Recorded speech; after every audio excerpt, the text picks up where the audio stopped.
นี่คือคีย์บอร์ดที่แต่งมาให้แบบสุดโหดแต่ราคาคือดีมาก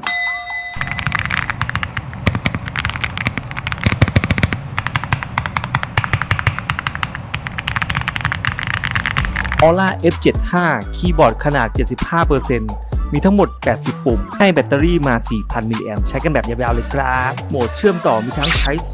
Wireless 2.4G แล้วก็ Bluetooth ใช้ได้ทั้งระบบ Windows Mac iOS หรือว่า Android มี Metal Knob Dual Mode ปรับหมุนแสงแล้วก็ปรับเสียง